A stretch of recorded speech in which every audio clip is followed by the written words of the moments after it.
If you're unemployed right now and you're looking for a job, keep watching. I've hired hundreds of people, and as a millionaire business owner, I'm going to tell you the truth about why what you're doing isn't working, and more importantly, what to do instead. Tip number 5, don't just say you're hardworking and passionate.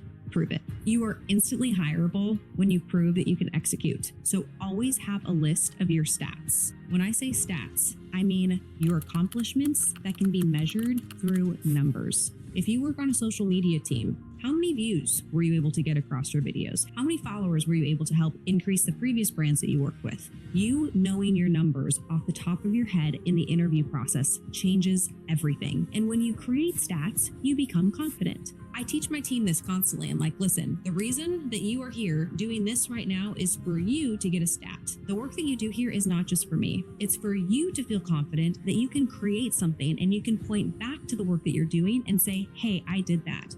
I contributed to this project. I was instrumental in this initiative. The more you think about the work that you're doing right now as a representation of the stats that you're able to generate, the more confidence you will have going into your dream job to get whatever role it is that you want. Let me give you an example of what not to do. I one time interviewed a marketing manager who was really excited about this because she was highly recommended from our team. And as I went through her resume, I thought, man, look at the companies she's worked with before.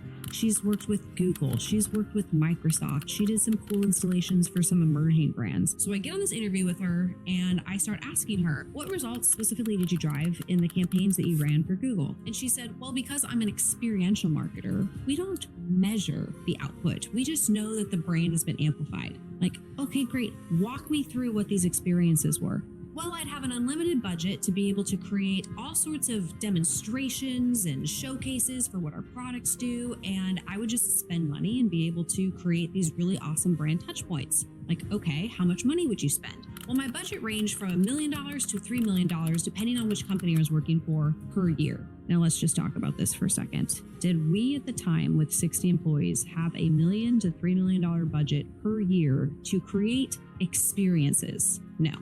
Definitely not. And her inability to actually share specific stats for how she drove those experiences to be able to create brand loyalty or any sort of result was highly alarming to me. So yes, she had all the energy in the world, but her skill set didn't actually match what it is that we were doing for our organization. Now she could have pivoted this to say, I've had budgets that range from $1 million to $3 million.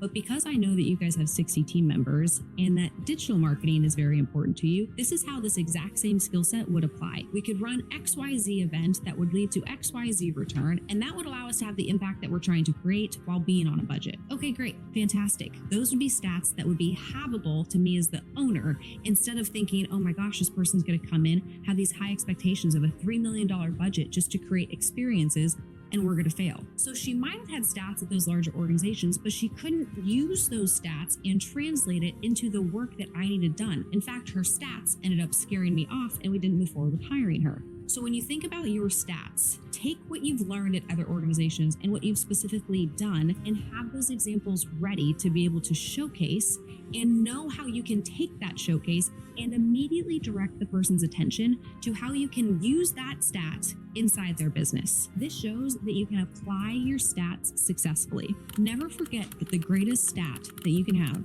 is helping a business earn revenue. I don't care what department you're in. If you aren't focused on how you can help that business grow, it's going to be hard for the person to say yes to you. That is what they are looking for. Growth. So it might be nice that you've done non-revenue generating things in the past, and that has contributed overarchingly to the success of an organization. But when you're interviewing, you have to take your skill set and you have to morph it into the words and the terms that the person who's hiring wants to hear. And of course, you need to fulfill on that. But let's focus on getting the job.